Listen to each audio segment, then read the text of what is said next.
Alors, bienvenue au cours numéro 1. Dans le fond, c'est la révision du cours numéro 1 qu'on a vu ensemble. Alors, bienvenue Louis-Joseph Papineau. Je vais vous montrer comment traquer un hacker à l'intérieur de votre ordinateur à la maison. Chose qui est très pratique, surtout quand à votre âge, là, souvent on chatte avec le monde. Et on est plus vulnérable justement quand on chatte avec le monde de se faire traquer à la maison. Alors, comment je fonctionne? Ici, j'ai deux machines virtuelles. On va voir ça plus tard dans d'autres cours, comment installer des machines virtuelles, comment travailler avec eux. Mais pour l'instant, pour le besoin de la cause, je vous montre un peu l'interface. Ici, j'ai une machine virtuelle avec Windows XP qui va représenter, regardez les yeux méchants, qui représente l'ordinateur du hacker. Ici, je suis en Windows 7 et c'est l'ordinateur de la victime. Alors, sans même que vous vous doutiez de quoi que ce soit, présentement, je suis infecté par un virus. OK? Il est ici, Tom Virus. Je vais le partir. Évidemment que c'est pas un vrai virus. C'est moi qui l'ai créé, en fait. Et si vous voyez ici, il est là, présentement. Fait que je suis infecté. Je me rends pas compte que je suis infecté présentement. Même à la limite, ça pourrait être transparent. Vous allez voir, il pourrait être transparent. Il y a des façons de le rendre transparent, le petit icône qui est là. Là, pour le besoin de la cause, je l'ai pas rendu transparent. Ben c'est ça, là, présentement je suis infecté, puis je me rends pas compte que je suis infecté parce que je suis infecté par un trojan. Et un trojan, ça prend pas vraiment beaucoup de ressources matérielles sur mon ordinateur, ce qui veut dire que mon ordinateur sera pas nécessairement ralenti par un trojan. L'avantage que ça a pour le hacker, un trojan, vous avez vu, il vient de disparaître justement l'icône. L'avantage que ça a un trojan, c'est que ça laisse une porte ouverte au hacker, OK, pour rentrer à l'intérieur de votre ordinateur.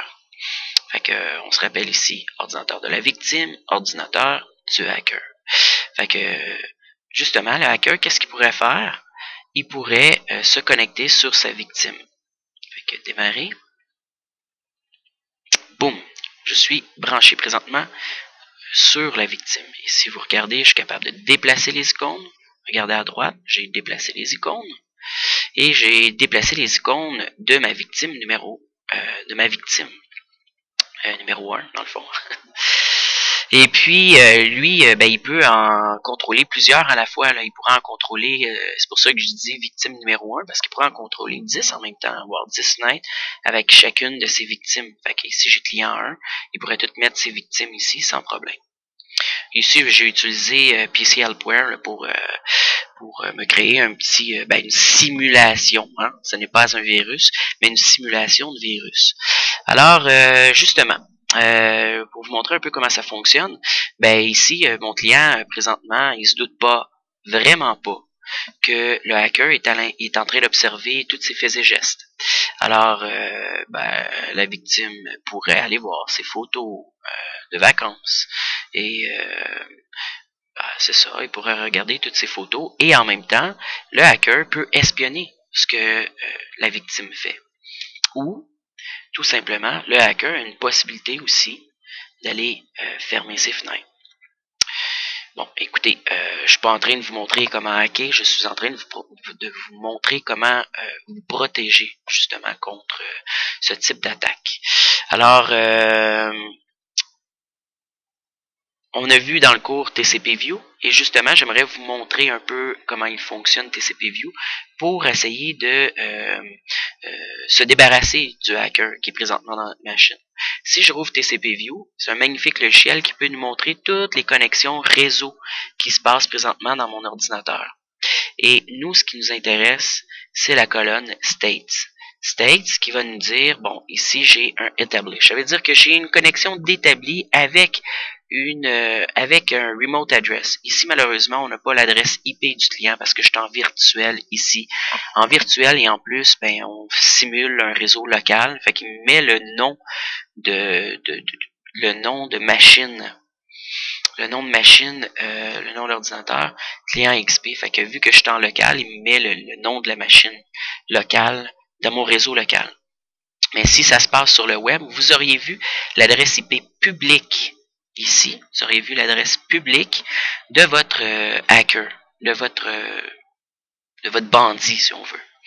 Et on voit présentement qu'il y a une communication qui se fait parce qu'il y a des paquets d'envoyés, des bits. Vous recevez aussi des paquets. Dans le fond, ça doit être les accusés de réception par rapport à ce que vous avez envoyé au niveau TCP. L'avantage qu'on a ici, c'est si je fais la ligne 1, 2, 3, alors ça devrait être mon troisième, 1, 2, 3. Ici, ben, j'ai exactement quel logiciel est présentement, quel processus est actif présentement, quel processus qui laisse une porte ouverte dans mon ordinateur et je peux même voir quelle porte, le numéro de porte qui est ouverte présentement dans notre ordinateur. Rappelez-vous, je vous ai dit qu'il y avait 65 536 portes à l'intérieur de votre ordinateur. Par chance, Windows a intégré un pare-feu, mais vous avez vu que c'est pas infaillible. Là, on a une possibilité quand même. Le hacker réussit quand même à nous hacker grâce à la porte 49 170. Je reviens ici, on a le processus qui s'appelle PC Helpware. Je peux même savoir avec une propriété du processus où est le processus. Fait que ça serait une bonne idée d'aller l'effacer. Fait que vous pouvez vous rendre justement à l'endroit où vous pourriez dans le fond faire ça ici. Oui, tout à fait, clic droit ici, copier, aller ici, coller. On rentre ici et on est rentré à la bonne place, là, où est le virus. Fait que je pourrais le supprimer ici. Là. Fait que clic droit, je pourrais supprimer le processus. Si je le fais ici, d'après moi, ça ne fonctionnera pas. Voulez-vous vraiment? Fait que là, si je fais oui, il va me dire que ça ne peut pas être réalisé parce qu'il est ouvert présentement. Pourquoi il est ouvert? Mais il est utilisé présentement là, pour laisser une porte ouverte. Fait que je peux pas l'effacer tant et aussi longtemps que le hacker est présentement à l'intérieur de ma machine. Mais qu'est-ce que je peux faire? C'est ici. Closer la connexion. Fait que ça va fermer la connexion entre le hacker et la victime. Et moi. Fait que si je fais close connection, regardez ici, au niveau de l'interface du hacker, ça va carrément fermer chez eux la connexion. Fait que ici, grâce à ça, je peux présentement, je peux aller effacer. Si je retourne ici, par défaut, il s'enlève. Ok, ouais. Bon, ok, il a été enlevé automatiquement. En tout cas, le logiciel ici. Mais j'aurais pu retourner vers mon processus et aller l'effacer à la main. Fait que ça, c'est bon. Ah oui, ok. Ici, pour le remote address, si ça aurait été un hacker qui aurait été sur Internet, on aurait vu ici apparaître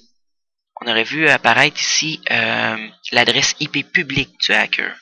Fait que l'avantage qu'on a ici, on peut se rendre sur le site infosniper.net et ici mettre... Ça n'a pas fonctionné.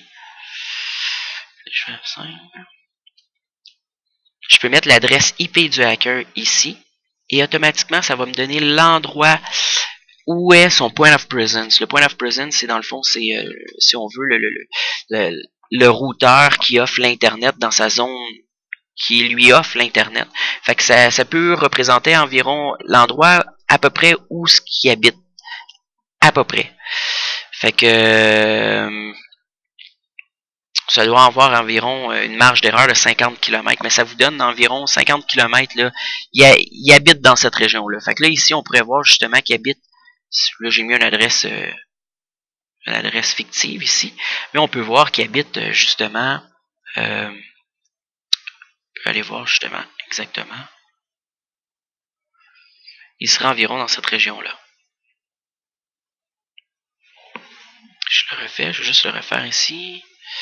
Si je me mets en satellite, puis qu'ici je augmente plus, ouais, c'est ça.